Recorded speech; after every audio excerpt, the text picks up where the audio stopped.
Hi everyone, today I'm going to explain a film based on the real-life story of the youngest warrior of World War II called Soldier Boy. The youngest warrior commanded, lead and joined the World War II when he was a kid. The movie begins in Russia where a family of 3 members sit by the river enjoying their time. The youngest of them, Sergei Alyashkov, boasts to his elder brother and mother about him being on top of a tree when suddenly German fighter jets fly overhead. The mother asks her kids to quickly hide in the bushes, but the 6-year-old claims he is not scared and strikes the jet with a slingshot. To everyone's surprise, he manages to hit the jets and explode them, but when he looks around, his family is gone. Sergei wakes up frightened from the dream and calls for his mother. Just then, someone knocks on his door. Assuming it is his mother, he runs towards it, but a neighbor woman comes in panicking. She thanks God for keeping him alive and informs him that his mother and brother are dead. The little boy cannot comprehend what she is saying and wants to stay in the house to wait for his mother. The woman tells him that the Germans have attacked them and that he should run away. Just then, some soldiers approach their house. The woman makes Sergei run out through the window but is shot dead before she can join him. The little 6-year-old is now on his own, with no family and friends. As Sergei runs away from the house, he sees his whole neighborhood burning behind him. He calls for his mother in vain and runs away from there. After running for a while, he ends up in the middle of the woods. The little kid starts to call for his mother to come and get him because he is lost. That night, he stays in the jungle. The following morning, we see him drink water from a river when the enemy soldiers approach his way. Sergei, knowing that they are dangerous, quickly hides inside a tree's roots. He is startled when a snake comes nearby, but doesn't utter a word or run away. Sergei is more scared of the soldiers than of the snake. The soldiers eat by the river and go away, after which Sergei takes their leftover food and devours it for the night. However, by the end of the day, the little boy is exhausted. He hasn't had a proper meal in 2 days and has been walking with no destination. He falls down as he limps but doesn't stop walking. While on his way, he sees wild berries and devours them, but just then, an explosion occurs behind him, taking him by surprise. The boy gets dizzy and starts to hallucinate someone coming behind him. However, even in such conditions, he stands brave and tells the person he has a rifle and is not scared. He limps forward but falls unconscious after a while. While he is asleep, 2 soldiers approach him. The scene cuts to the Russian army base where Commander Kuznetsov waits for his patrol soldiers. They come in with the little kid who is injured and weak. When the soldiers claim they are on his side, the little boy opens up and introduces himself. The soldiers laugh when the kid shakes his hand with the commander, suggesting he introduce himself too. The soldiers feel affectionate with the little kid and circle him around. They make him drink water and feed him. Even the otherwise cold commander takes care of the kid. A nurse named Katia dresses Sergei's wounds and is charmed by his personality too. The kid asks her to draw a tank on his wounds because he wants to be a soldier when he grows up.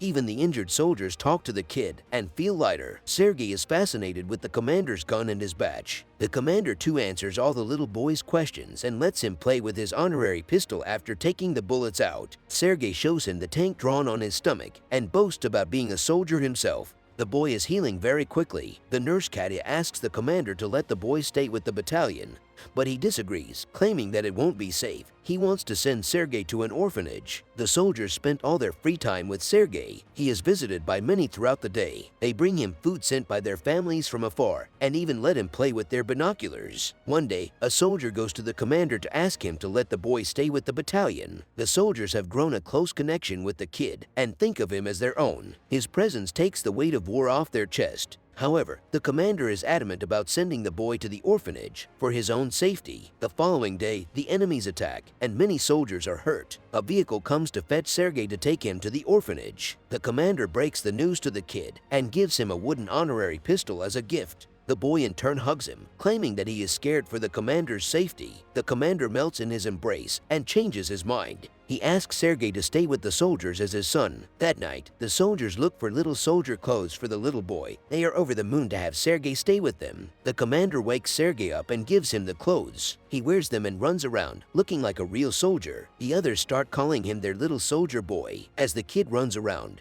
the Germans launch an air attack on the battalion. The soldiers quickly take Sergei to a safe place and fight the others. The number of injured soldiers grows rapidly. Sergei wants to make himself useful, so he brings water to thirsty soldiers. One of them asks him to read a letter sent by his family because he has a bandage over his eyes. The little boy wants to help, but doesn't know how to read. He takes the letter and starts making up the things written on it, claiming that the soldier's cow is safe back home. When the soldier says he doesn't have a cow, the others tell him to go along with the story and laugh. He reads everyone else's letters in the same fashion and cheers them up. In the following scene, we see Katya and the commander talking. The two seem to be attracted to each other, but do not confess their feelings. Later, Sergei tells the commander that he is of the orderly position in the battalion and starts introducing himself as one. However, the boy then sees one of the soldiers' station destroyed from the attack.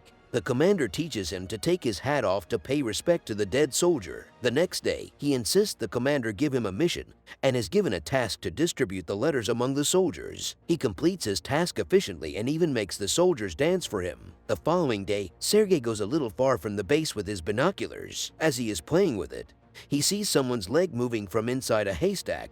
He rushes back to the battalion and tells the soldiers about his findings. The soldiers are skeptical, but go with the boy anyway. When they reach near the haystack, they are alerted to see two German spies hiding underneath. The spies are arrested, and the kid is praised for his intelligence. That night, the commander shows Sergei the legal papers for his adoption. He is now officially the kid's father. Sergei knows of the commander's feelings for Katya, so, to repay his kindness, he takes him to confess to her. But the two see her talking to a different man, and wrongfully assume she is interested in someone else. The base is attacked by the Germans again. This time, Sergei helps the soldiers with all his might by supplying ammunition to the soldiers in the front line.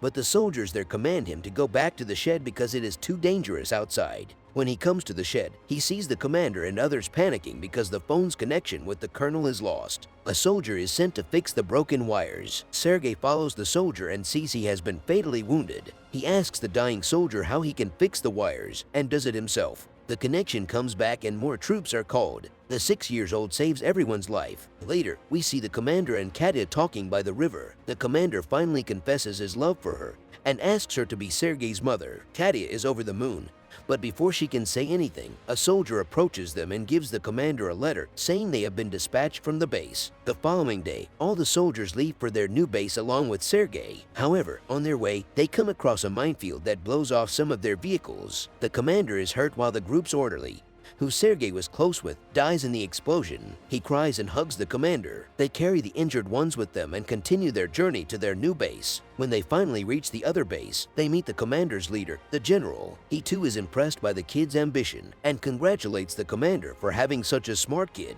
The following day, their division is awarded a guard's banner, and so is the boy. He promises to save his country when the general gives him his badge. One night, their base is attacked brutally, and the commander is trapped under the ruins. Sergei cries for his father and tries to save him. He calls the other soldiers, who finally bring the commander out. The next day, Sergei approaches an injured commander. His hands were hurt while trying to save the commander. The kid is now an inseparable part of the team. He doesn't have a family beside them and moves wherever they go in the war. The movie ends as the regiment is seen moving to another base. A voice in the background narrates that he even took part in the Stalingrad battle and reached Poland with the soldiers. He is currently known as the world's youngest soldier ever, and the legendary story of his bravery is now spread for the whole world to hear.